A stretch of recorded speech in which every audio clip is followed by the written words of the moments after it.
The oceans are swimming in it. Rivers are choked with it. Coastlines are collecting it. Landfills are clogged with it. Our trash bags are filled with it. And it's even floating in the air we breathe. Imagine spreading out 9 billion metric tons evenly. We could cover an area the size of Argentina or California 6 times over. It's plastic, the material we can't seem to live without that also lasts longer than a lifetime. Plastic can take hundreds of years to break down, and even then, only into microparticles. It's hurting animals. It's in our food chain. Plastic is everywhere.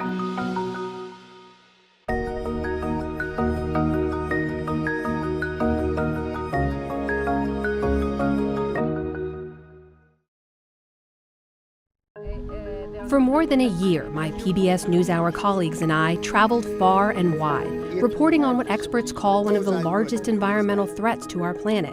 In this special report, we go farther. Plastic pollution is becoming a worldwide crisis. And dig deeper. So how is that really helping the problem? To figure out if and how we can fix our plastic problem. I don't think we can keep on living and moving forward the way that we have. I spent time with the Popa family in Toronto, Canada, who are in the middle of a plastic purge. Mom Vicky made a New Year's resolution to consume less and reuse more. She's now working to get the entire family on board. Plastic gets into the ocean and then fishies eat it and then they get sick. We're sort of telling our family and friends as well that we want to live this lifestyle. We're trying to reduce our impact on the planet. We're trying not to accept packaging and plastic and bring it into our household. And they do actually listen. And so I notice a change. But thousands of miles away from the Popa family, on one of the most remote islands in the world, the plastic problem is only getting worse. This is Easter Island, or Rapa Nui as locals call it. Sitting in the middle of the South Pacific, its closest neighbor is more than 1,000 miles away. All along the rocky coastline, chunks of plastic are easy to spot. Not so easy to spot, the microplastic hiding in the sand, as my NewsHour colleague Jeffrey Brown found. This is microplastic, this is a rock, this is a plastic. For cleanup crews here, it's a never-ending battle. Maybe if clean all day, it's not possible. Cleaning all day is not enough. It's not enough because the center for the plastic is not here, it's there. Yeah. It's horrific. The trash is mostly coming from what's called the South Pacific Garbage Patch, an enormous swirling vortex of marine debris swept up in ocean currents and collected into a trash mass 1.5 times the size of Texas. That patch was discovered in 2017, 20 years after scientists discovered the Great Pacific Patch, 2 swirling masses of debris 3 times the size of France. On the shores of Easter Island, Ana Maria Gutierrez does what she can to organize beach cleans.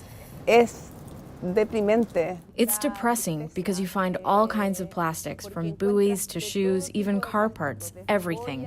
It's like a dump, but in the ocean. It just arrives.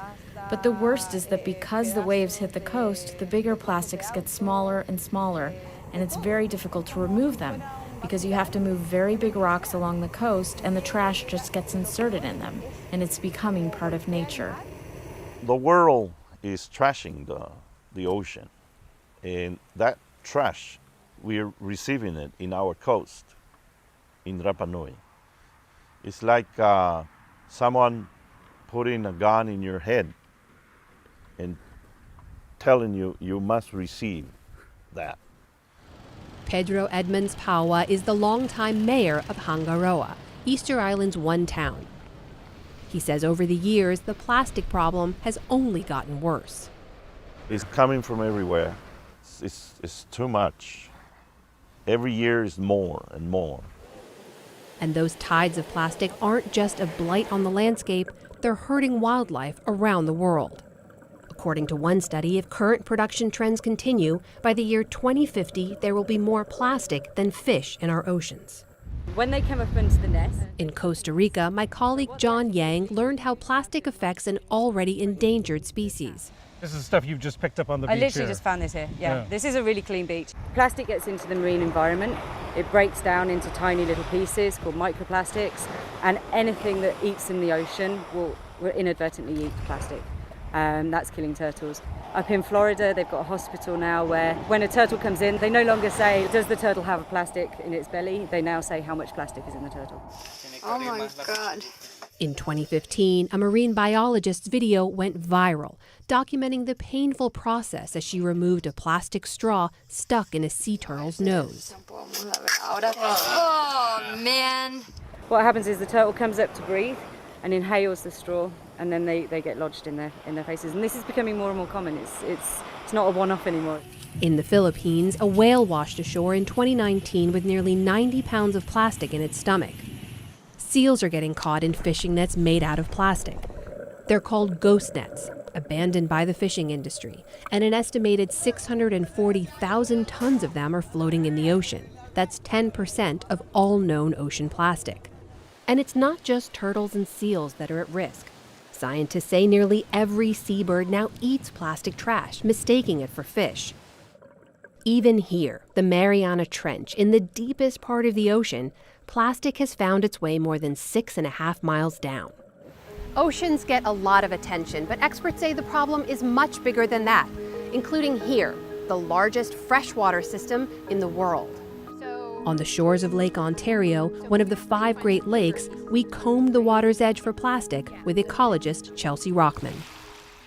Here's some plastic, here's some plastic, here's some plastic, and then you don't have to look very hard to find it. On some beaches, we found big chunks of plastic.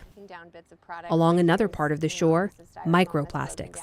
But the thing that sticks out to me the most here are all of these kind of perfectly spherical little pellets. Yeah, what are those? I noticed those too. They're different colors, right? Yeah, they're different colors. These are pre-production pellets. There's a lot of plastic production facilities just north of here and in Toronto in general. And so what we see here is basically spillage. These things are lightweight. They make a ton of them. When they're moving them around on the shipping dock or in the facility or transporting them, they blow away easily. They can end up spilling on the dock, they go down the drain, and they end up here. Okay, so this is all rinsed out now. Rockman uses a sieve to collect samples of the microplastics, then takes them to her lab to study their makeup. What happens is over time the sun degrades the bigger things into smaller and smaller pieces, so this is like one stage in the breaking down, and then if we look in here you can see some bits of fragments that aren't perfect pellets, that are further down in the process. So they just break down smaller and smaller and smaller until you have a greater quantity of smaller pieces of plastic. But the point is they never go away. Yeah, never is a strong word, but the rate at which they break down is incredibly slow. So every piece of plastic that's ever been produced, unless there's something we don't understand yet, is likely still here today in some form. Rockman began her career studying the Great Pacific Garbage Patch, but a move to teach at the University of Toronto put the Great Lakes in her backyard. So when you think about the ocean, it's this dilute body of water. The oceans are vast. Lakes, while this is vast, are quite small in comparison. Cities surrounding it are bringing trash into the lake, and it's concentrating in there and not diluting into a different location, at least not at any pace we can understand. So does that mean that the plastic in a lake is more damaging to the environment?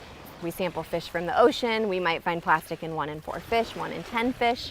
Here, my students sample fish from this lake. They find it in every single fish that they sample. Every single fish? Every single fish that we sample from Lake Ontario has at least one piece of microplastic in its stomach, which to me shocks me, right? And I've been researching this for more than 10 years. And that means fish aren't the only ones eating plastic. If humans are eating fish, are we ingesting plastic too? Part of Rockman's research is trying to answer that by looking inside the fish. We know there's plastic in the water. Yes. We know that the fish eat the plastic. Yes. We have no idea if when we eat the fish, we're also eating plastic. And how much do we know about what effect it has on us when we eat it? So on humans, we know very little. There are some researchers starting to get into this field. That's something we're trying to understand in our lab is how does plastic move through a food web? Is it just staying in the gut content of animals and I'm only exposed when I eat the gut to like an oyster or a mussel? Or is it transferring out of the gut into other parts of the body and actually moving up the food chain the way like a chemical contaminant does? So we're still trying to kind of understand that part. It's kind of weird. It's like there's this black. So can I ask you, knowing what you know now, Yeah. do you still eat fish? I do eat fish. You do? I do because we still don't know a ton of information about the health effects. The other reason I still eat fish is because, yes, they eat plastic, but like I know it's in my drinking water and I know it's in the air, like in the dust. So if I eat a piece of fish, it's not that different. So plastic is in the fish. It's at the bottom of the ocean. It's even on your plate. Where isn't it? Look, more than 9 billion metric tons of plastic have been produced since 1950. That's the weight equivalent of 27,000 Empire State Buildings or more than 1 billion elephants. So when and how did our addiction to plastic first begin? What can be made with plastics? Cosmetic containers and cockpit housing. Plastic was a new material that transformed the consumer landscape. When large-scale production began after World War II, the potential for growth seemed unlimited. This paratrooper floating down to welcome Mother Earth is depending on plastics to get him there safely. The durable material did and does make some aspects of life safer. They take better care of little cuts and scratches. Not to mention more convenient. And ultimately, over decades of use, a disposable way of living evolved. It's tough and light. Its future was so limitless that by 1967, Dustin Hoffman received this career advice in the film The Graduate. I just want to say one word to you. Just one word. Yes, sir. Are you listening? Yes, I am. Plastics. Exactly how do you mean? There's a great future in plastics. Think about it. Plastic has revolutionized the medical field. Disposable syringes help reduce disease transmission. Prosthetic limbs make life easier and more comfortable for amputees. In grocery stores, plastic helps reduce food waste by keeping foods fresher. And don't forget, mobile phones have many plastic parts. Over time, the global appetite for plastic has only grown. It's very cheap to produce. It's very, very useful. Very versatile, so we just make a lot of it. Okay. Roland Geyer at the University of California, Santa Barbara is an industrial ecologist who quantified the problem. He says of all the plastic, an estimated 60% still exists on Earth today. Of the 9 billion metric tons that humankind ever produced, maybe 20 to 30% is still in use, and the rest, so that's about 6.5 billion metric tons, has become waste. And it's ended up in landfills? Ended up either in landfills, in the environment. A tiny fraction was recycled, and then an equally small fraction was incinerated. In 1950, world production of plastic was a mere 2 million tons a year. Since then, annual production of plastic has increased by nearly 200 times, jumping to 350 million tons a year. Now we produce more plastic than most man-made materials. Every year we make 6 times more plastic than aluminum. We make 20 times more plastic than copper. And even metals corrode and erode, so they would eventually sort of go back to the natural environment. Plastic just stays plastic. So all the reasons we like it and value it and want to use it, those are all the reasons that make it more difficult to get rid of. I think you hit the nail on the head. Yeah, some of these wonderful properties, that it's so durable, becomes a problem when we are trying to get rid of it. Then suddenly we don't like the fact that it's so durable. As our dependence on this durable new material has grown, so have the piles of stuff in our landfills. But it hasn't always been like this. Americans were at one time very good at saving and reusing materials. In colonial times, the motto was waste not, want not. During the Great Depression, use it up, wear it out, make it do, or do without. In the throes of World War II, the U.S. government ran campaigns to get citizens to save and reuse everything from scrap metal to rubber, gasoline, paper, and even animal fat. People who buy in large quantities and truck it away in their cars. And then came the economic boom years, coinciding with the rise of plastic. It's the crystal clear plastic that lets you see everything you wrap. And disposable lifestyles became fashionable. Clings like magic. It was even featured in Life magazine in 1955 with the celebratory headline, "Throw Away Living." Daddy, you forgot. Every little bit hurts. Also in the 1950s, the formation of the Keep America Beautiful Coalition. Using public service announcements starring a Susie Spotless character, the coalition aimed to get people thinking about their responsibility to stop pollution. Please, please, don't be a litter bug, 'cause every litter bit hurts. Decades later, in 1971, it was a Keep America Beautiful ad that shook the American conscience. People start pollution. People can stop it. The Keep America Beautiful Coalition was founded and funded in large part by the beverage and packaging industries, the same companies producing much of America's plastic. Since that campaign, we, the American people, have been sorting, weeding out, and sorting some more, all with a certain sense of responsibility. Every day, an estimated 750 tons of material flow through this process. And every step along the way, just like this one, is designed to remove one more material. For an ultra-durable material like plastic, the goal of this system was to get us to use less by reusing what we'd already made. But that requires people buy into and participate in the system. The global recycling rate we estimate as 9%, so it's very, very poor. And it hasn't even improved all that much. The current recycling rate in the US is barely 10%, but even in Europe it's like 30%. I would say that the way we recycle plastic at the moment is not part of the solution. I would even go as far as saying it's part of the problem. Recycling is part of the problem. Why is that? So even recycled material, you can't cycle it forever. Eventually, you have to dispose of it. So the only way to reduce disposal is make less plastic, and that's the only benefit of recycling. One reason, the sheer volume of waste created around the world. Americans alone create 4.5 pounds of trash per person per day.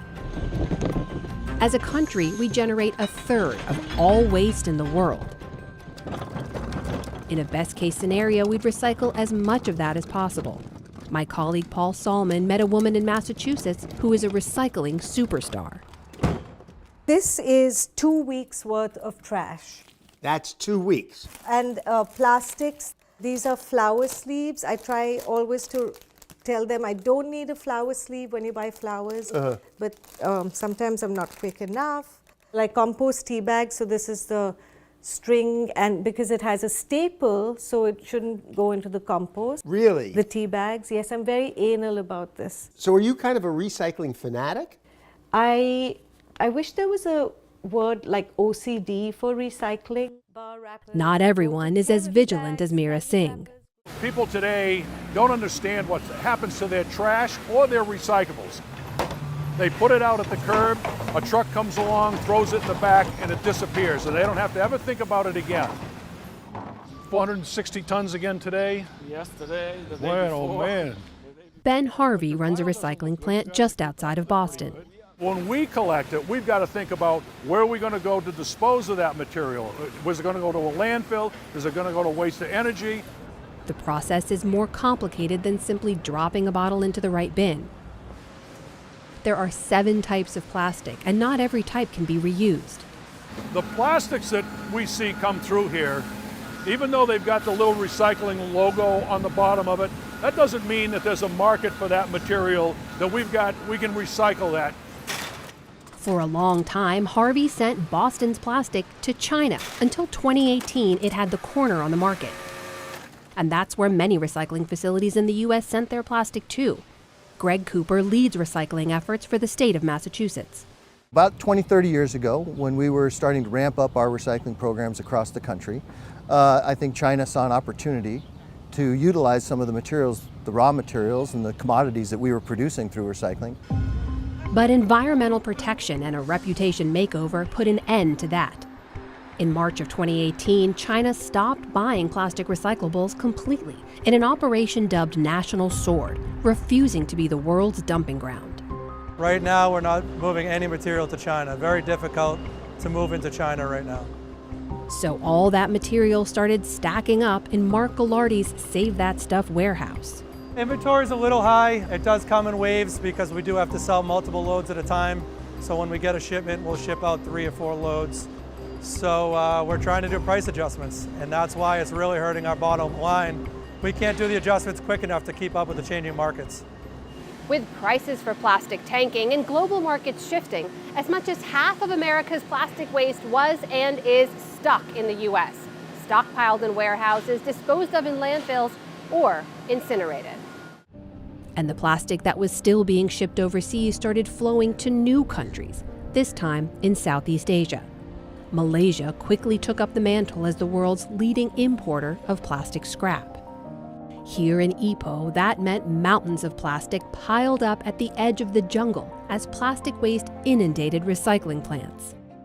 We are standing here next to a pile of about 1,500 tons. This Malaysian site is run by Pavel Čech with a government license. Here, the plastic waste goes into a kiln to help in the production of cement. The first waste started coming here mid last year, and that was the time of the boom of the imports. Since then, the piles of plastic waste have shrunk, but the proportion of plastic waste coming from Western nations hasn't. Here you have post-consumer cake or pancake from Germany. Can you make anything out of that? Yeah, USDA organic. So here you have some organic American vegetable packaging. Here we have a Pepsi bottle with no local printing. Czech sees real value in the global trade in recyclable commodities, but not in plastic scrap. Mixed waste, non-recyclable waste definitely should not be traded. It has to be a product. It has to be raw material, but it must not be a mixed, non-recyclable liability of one country to be passed on to another country. Because then you see the greed, then you see that for money people are ready to do bad things. Czech site is legal, but illegal sites like this one we secretly filmed have been popping up all over the country as the opportunity to turn a profit grows. One way to get rid of the plastic waste? Burn it. That illegal activity spurred citizen activists to take action. They used drones to find the worst offenders, then lobbied the government for change. As the influx of plastic waste grew, the Prime Minister took notice. We cannot accept that kind of idea that waste from rich countries should be sent to poor countries.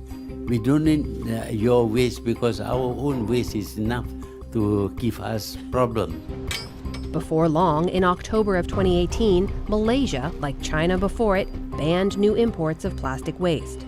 Malaysian officials turned away arriving shipping containers filled with plastic from Western nations that were being smuggled in, destined for illegal sites. In front of a crowd of media, the Malaysian Environment Minister showed off what was inside. Whoever that sent their waste to Malaysia, whether it's e-waste, whether it's plastic waste or whatever waste, we will send it back. And we will fight back. Even though we are a small country, we cannot be bullied by developed countries. The crackdown had the unintended effect of pushing illegal sites into more unpopulated areas, away from the eyes of law enforcement. And now plastic waste smugglers are taking their business away from the cities and deeper into the jungle. The burning sends a toxic brew into the air. Sunny Neo is an activist working to stop the illegal activity. He uses a particle counter to take air quality readings. Anything over 35.4 is considered unhealthy. Here, the reading settled at 123. But these people are doing in complete defiance of the government and polluting the environment, doing things that are harmful to our society. We found that harm across the country. Outside the northern city of Sungai Petani, yellow tape and a government notice to shut down. The facility was still operating 5 months later. Farther south in Port Klang, an illegal facility now abandoned, but still filled with foreign waste, including plastic from America. Plastic has become a hot potato. In Indonesia, they're shipping containers full of waste back to Australia. In Thailand, activists are taking to the streets to protest the trash trade, the trade that's polluted their once pristine beaches. largely with what's known as single-use plastic, the stuff that's used once, then tossed. 40% of all plastic is that kind of single-use packaging. 40% 40%, of all plastic. yeah. So if we did away with single-use packaging, I think we could solve 40% of the problem. That would make a huge dent. That would make a huge difference, and I think it's really doable. So bans on single-use plastic are popping up around the globe. From the tiny island of Dominica in the Caribbean, where they've banned all single-use plastic containers, including styrofoam, to Scotland, where one of the targets is the cotton swab, to Rwanda, where one of the world's first plastic bag bans has transformed the landscape. That willingness to crack down on plastic use is not as widespread in the United States. A PBS NewsHour Marist poll found that only 25% of Americans would fully support a ban on single-use plastics, and 19% somewhat support the idea. In some places, the backlash on bans has been loud. The pressure from public outcry has led some cities and states to reverse course and ban any bans on bags and straws. In Oklahoma, the state government passed legislation preventing local governments from banning or taxing plastic bags. The targeting of the tiny straw even drew the attention of President Trump. So you have a little straw, but what about the plates, the wrappers, and everything else that are much bigger, and they're made of the same material? So the straws are interesting. Everybody focuses on the straws. There's a lot of other things to focus. In all, more than a dozen states have implemented these preemption laws to keep local leaders from passing any bans on plastic. Already hundreds of states, counties, and cities have some kind of plastic ban or tax in place. Seattle is one of those cities. It set its sights on single-use utensils, bags, and straws in July of 2018, becoming the first major American city to implement an outright ban. Why straws? Not all plastics are created equal. As Becca Fong of Seattle Public Utilities explains, even the best recycling system isn't perfect. It's geared to capture certain types of plastics of certain sizes. And if it doesn't fit into those categories, it's not really recoverable. So speaking of certain sizes, something like this, a tiny little plastic straw. Where does something like that straw fit? The fact that it made it here is pretty impressive, but the vast majority of small items are going to fall through the machinery and not be able to be recovered to be recycled. More important than the ban itself is the way in which it makes people think about the way they use plastic.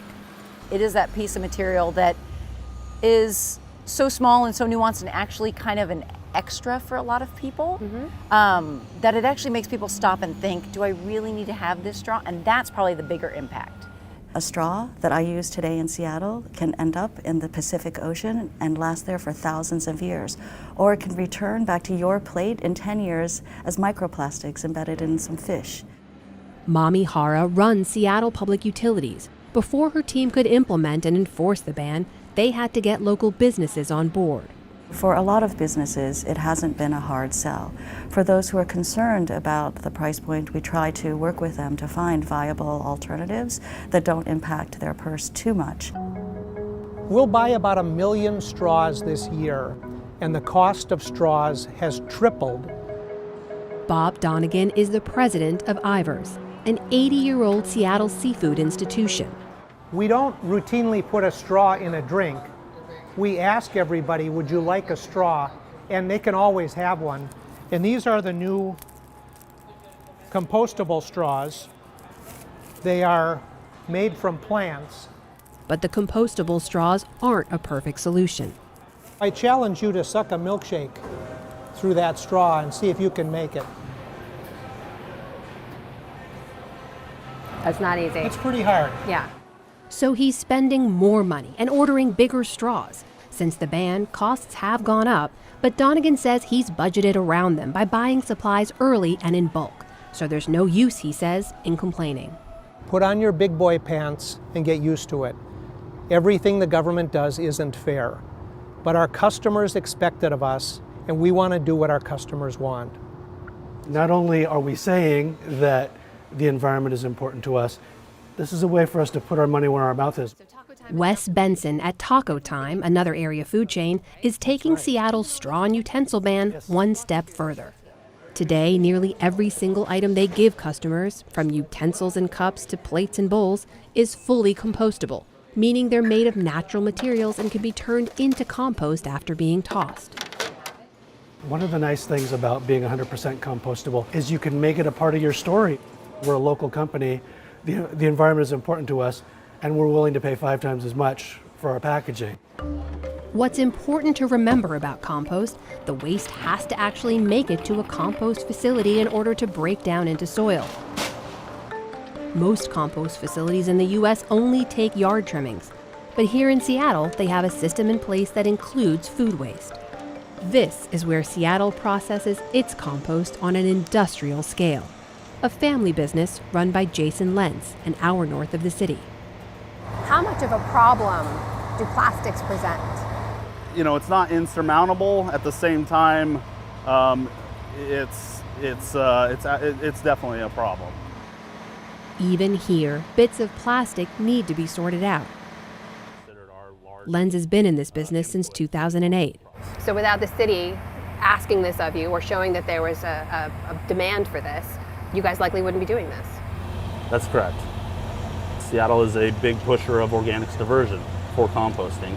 And so that's why we're in this business now. Where are we going next?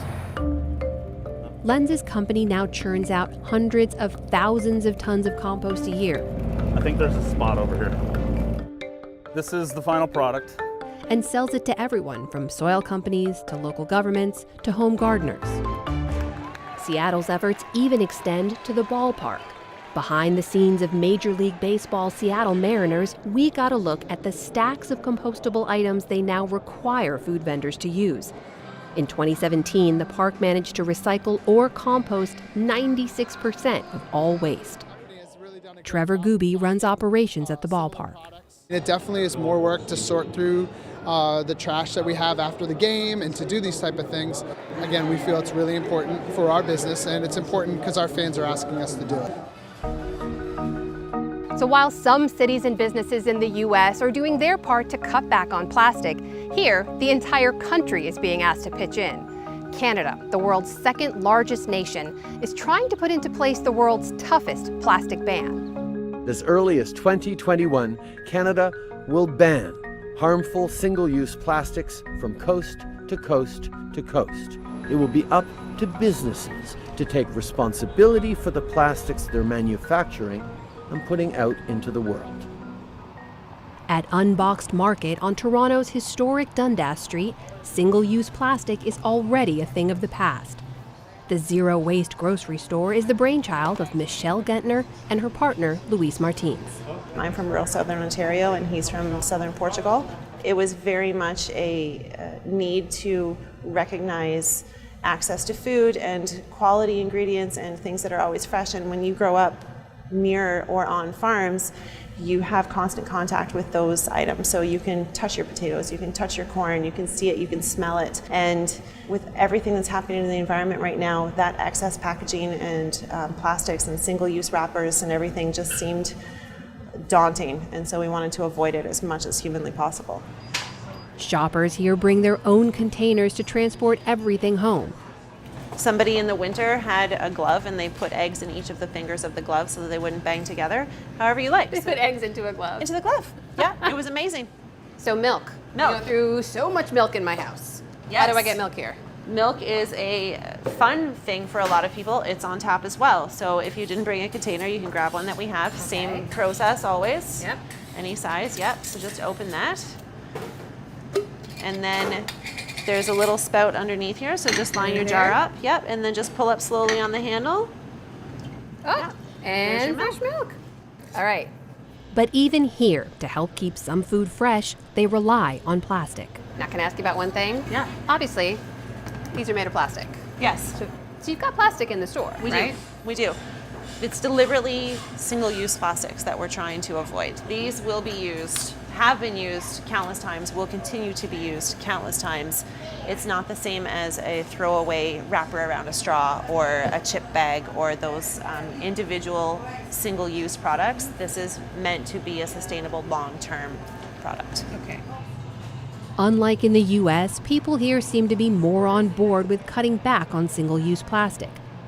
Polling shows 81% of Canadians support the idea of a ban, and a majority would also be willing to pay more to help reduce waste. When the scale of the problem is so big, though, this is what we hear again and again from people who are trying to make a difference. Yeah. How do you even think about it, day in and day out? It's all I think about. It's all I think about all day. I think that there is an overwhelming, this is a lot, we can't do it. But what I say to customers who come for the first time and they're trying to think of a way to transition in their own environment, don't look at your whole house. Look at one room. Look at one section of your room. Broccoli? Yeah, can you help me put it in the fridge, Alex? Vicky Popa shops at Unbox Market every week in her quest to banish single-use plastic. I think we don't have a choice to not do something. I think we know the problem's there and we may not be able to reverse what's been done, but I don't think we can keep on living and moving forward the way that we have. Do I think we're making a difference? In some ways, yes, as a family we are making a difference. I think the biggest impact we could have is to pass it on to our kids. 6-year-old Bella has been paying attention. Is plastic a big problem in the ocean? Yes. Why is it a problem? Because the animals eat it and then they get sick. Do you think that most people know about this? No. No? Why don't they know about it? Because they don't really think about the planet. Why should we think about the planet? So it could stay healthy and then all the animals could be healthy and then all the animals could be in the ocean. Canadians might support a plastic ban, but what about companies? Under the government's proposal, companies would be responsible for the plastic long after they make it and sell it. Unilever is a global company with dozens of recognizable household brands. Dove shampoo, Lipton tea, Vaseline, and many are packaged and sold in some form of plastic. Unilever not only signed the New Plastics Economy Global Commitment, an initiative from the Ellen MacArthur Foundation targeting plastic pollution at its source, it also just pledged to cut in half the amount of non-recycled plastic it uses by 2025. Its annual plastic packaging output is nearly 700,000 metric tons. We are not going to do away with plastic. It is in too much of too many things that we have in this world, well beyond any packaging that I put in the marketplace. John Coyne works on sustainability issues at Unilever Canada. What I think we need to try to do is try to apply ourselves to the waste issue. How do we take recycling rates from 11% to a much higher number? By saying it's more of a plastic waste problem instead of a plastic problem, aren't you really just shifting a lot of the burden more to the people who are using the plastic instead of the people like Unilever who are making it? No, I don't think so, because, and some people have made the argument that somehow consumers are responsible for this. No, I don't accept that. If we have ownership over that material that we can recover, we are in a better position as businesses to reutilize that material. Recovering and reusing the plastic is more important, Coyne says, than efforts to ban it. The volume of material that we are recovering from the marketplace is still so low that I don't know whether or not a ban on any single-use plastics is going to have a material impact on that.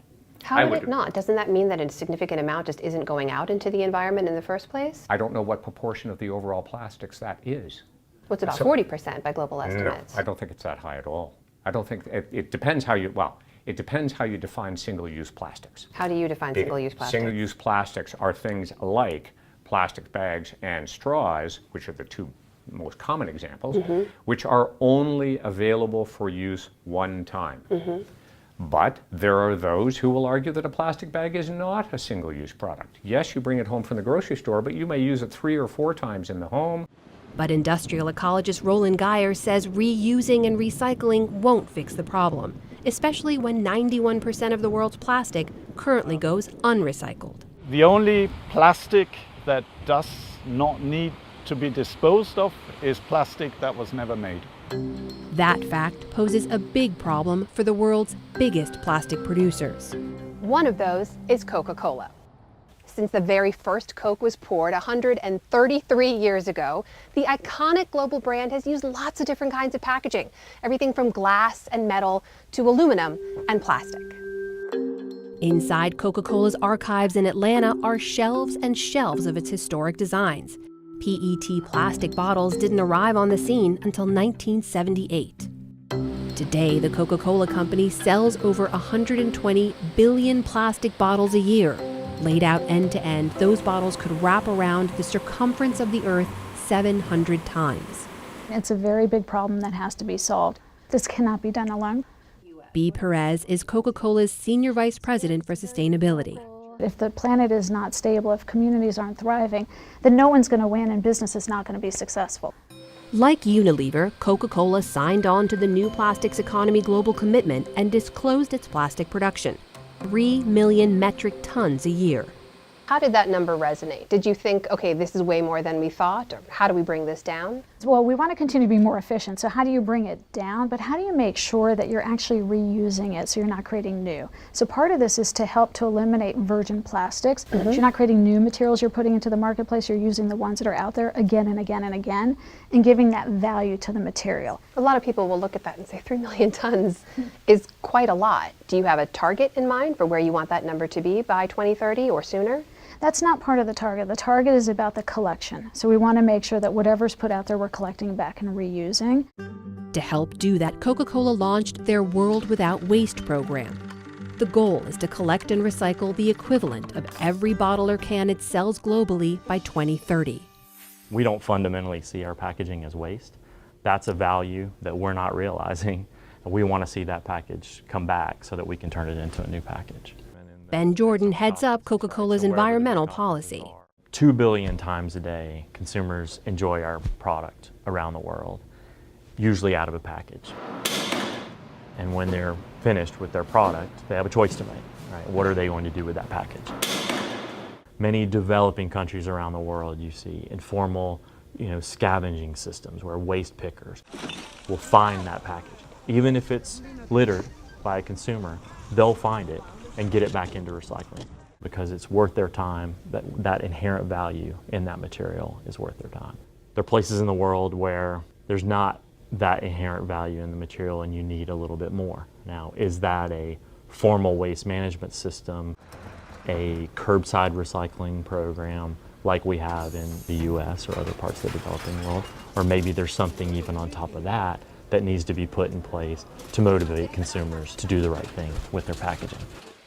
Changing the packaging itself to make it more recyclable is another goal of the company. By 2025, Coca-Cola wants all its packaging to be 100% recyclable. And by 2030, the company wants 50% of new packaging to use recycled material. In 2018, that number was at 30%. Some will say it's easy to make it an industry priority when the bottom line isn't too badly affected. Can you commit that even if those things weren't there, that even if the bottom line shifts, if the numbers don't quite add up, does this still remain a priority for Coke? Yes, this is a priority for Coke, absolutely. And so you either pay today or you pay tomorrow. You're going to pay by either losing your consumers who give up in your business because we know if you look at all of the data coming with this next generation, millennials started it, I'd say this next generation Z is there in terms of purchase consideration. They're saying, I'm not going to purchase brands that do not leave a positive impact or legacy in society. I don't want to feel badly about the products I'm consuming, so help me understand what you're doing to solve these problems. We know we're going to lose consumers if we don't do this. So we're going to pay one way or another, so it's better to invest today, do the right things, and ensure that we also have a strong business because we're doing the right things.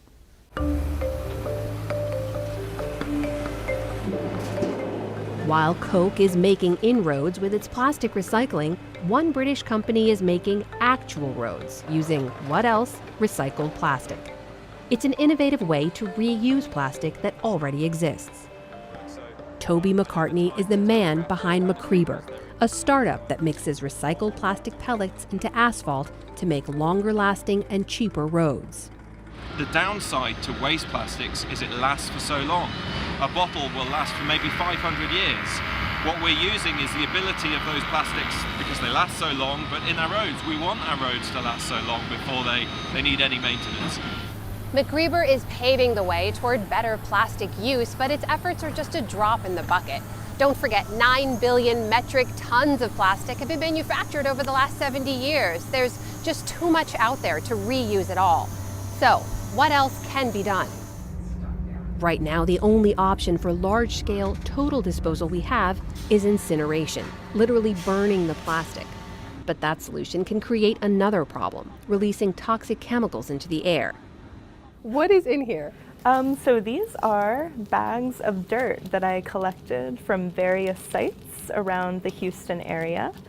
To bypass incineration, Morgan Vague had a hunch when she was a student at Reed College in Oregon. If plastic really is everywhere, maybe, in heavily polluted areas, bacteria have evolved to eat it. And maybe those bacteria could take a bite out of our plastic problem. So she collected samples from some of the dirtiest places around her hometown of Houston, Texas, like sites of past oil spills and sites deemed contaminated by the EPA, and brought them back to the lab. So you identify the bacteria you want to take a closer look at, and then you put them in these test tubes. Yes. And the only food you give them, basically, is a piece of plastic. Exactly. And we were fortunate to find some that did a pretty good job. What would you name it? Have you thought about that? Pseudomonas morganensis is the tentative name. I like that you've already thought of that. Oh, yeah. But name or no name, her plastic-eating bacteria is promising, even if it has a ways to go. They have this ability, but it's incredibly slow, too slow to be useful for us. So what can we do really to make the plastic a little more appetizing to these little bugs? Pre-treatments, kind of like marinade on the steak, right? What can we do to make these a little more palatable? Make it so bacteria say, oh, hey, that looks good. I really want to eat on that, and eat it up quickly. It is just one study in very early stages, but she's excited for where it could lead. I think we need more of these kind of grassroots efforts and kind of thinking outside the box or outside the plastic bottle and kind of seeing what sort of solutions we can find. An inspiration for solutions to the plastic problem can come in many shapes and sizes. This is a sea bin, essentially a garbage filter that goes into the water. This one is part of a pilot project at Toronto's Outer Harbour Marina, but more sea bins are working hard all over the world. People see the garbage floating, but they don't realize that that water bottle that they use, they may have put in the recycling bin, but somehow it accidentally ended up in the water. How does it work? The cylinder sucks in all the junk. A containment bag catches it. And inside this sludge is a lot of plastic. A coffee cup lid, a candy wrapper. Every day, the sea bin can trap up to 9 pounds of floating trash. This is the one you can eat. Lori Goff says the inspiration for her invention to tackle the plastic problem came from a cartoon, Captain Planet. The power is yours. Part of what Captain Planet says is take pollution down to zero and the power is yours. And this stuck with me. It's still here with me now. So there's just this little Captain Planet flying around telling me that I'm responsible to help make the world better, that I can't be waiting for someone else to do this. So Goff, an American living in the Netherlands, came up with an idea she calls Unplastic, an alternative wrapper that uses leftover wastewater from brewing beer. It's a super highly functional material that's transparent, it's compostable, it's edible, it's totally non-toxic, and it's completely plastic-free. Brewery waste was just thrown away, and now we can take it and make it into something that's extremely functional and totally helpful for us. It can protect our food, it can package things, and at the end of the day, it will just go back to the earth. Innovation and inventions aside, everyday citizens are asking what they can do to make a dent in the plastic problem. Experts say, start small and scale up. Vicky Popa started with a cup of coffee. So all reusable cups now. All reusable cups. A cloth coffee filter? Yes, and we get our coffees in a jar. Reusable snack bags. Okay. We've got silicone. What do you replace this with? We are replacing it with beeswax wraps. It covers the food so that it doesn't dry out. How on earth do you get rid of plastic in your bathroom? Yeah, we're using a toothpaste in a jar. And it's a glass jar, And right? it's a glass you can jar. wash it out, reuse it. We've got hand soap. So now instead of the plastic pumps, we've got a glass jar. So you've made little changes everywhere you can. Little changes, yes. How hard is it to make those changes? I put my own grocery list to the test and did a shopping run at Unboxed Market. Rolls, milk. We are shopping. Cereal, eggs, peppers, peas, pasta, lettuce, popcorn, dish soap, blueberries, and chocolate-covered almonds. At the checkout counter, the only piece of plastic, the reusable soap bottle. Compare that to this. Buying the same items from a national grocery chain meant also buying all this plastic. Nearly every single item came in some form of packaging, and only some of it was recyclable. Efforts to educate people about plastic are growing. Every single filter that's in here is made of a plastic fiber. You've probably heard that. Here in Tybee Island, Georgia, high schoolers from nearby Savannah came to find out why plastic is such a problem and what they can do to help. After a brief lesson in how to clean a beach, they picked up their gear and headed out to hunt for cigarette butts and other small pieces of plastic. Thousands of miles away on Easter Island, residents have found another way of educating young people.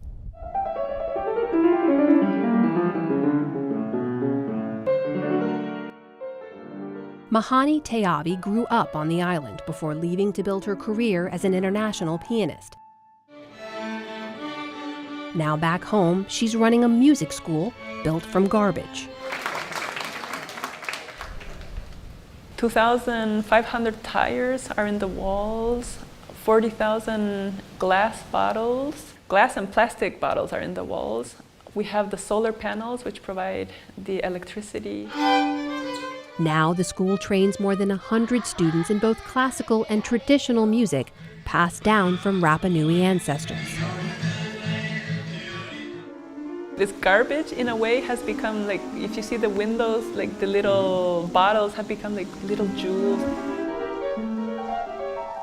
And it's in a way, you just feel good about that. You say, okay, I'm doing my little grain of sand to help this planet become a little bit better than the way we found it. From Easter Island to Tybee Island, one thing is clear. Everyone we spoke to over the last year agreed the willingness to find solutions exists. When we asked if the plastic problem can be solved, this is what we heard. This is not some rarefied scientific principle that people are going to struggle with to try to understand. This is a nuts and bolts, infrastructure, jobs, investment, markets, regulatory challenge that can be solved. I think it needs to be fundamental change across the board that's going to be hard, and I think it has to include reducing the amount that we're producing, or at least the amount of waste, having better waste management that builds more into a circular economy, and cleanup. And I think we need people at every level of government, the citizens and the industry all working together in order to do it. If we can solve the plastic problem, I think that's going to make an enormous difference, not just to turtles, but to the entire marine ecosystem. And at the end of the day, we rely on the seas so much that if we damage the seas to the point where we kill the seas, we're not going to survive either. I think we have a chance, in a way, on this island that has the same environmental problems as the rest of the world. If we can find solutions here, there is a hope for the rest of the world. I feel that lots of people are at a point where they don't like what they see. There is real willingness to change behavior, to do things differently, and I think there are many, many ways we can do it that still allow us to have the good life. Do you think we can fix it? Yes. Experts say it will take everyone at every level, governments, businesses, and individual citizens working together to make a difference. But the question remains, will we take those big steps to bring about big change and ultimately fix the plastic problem?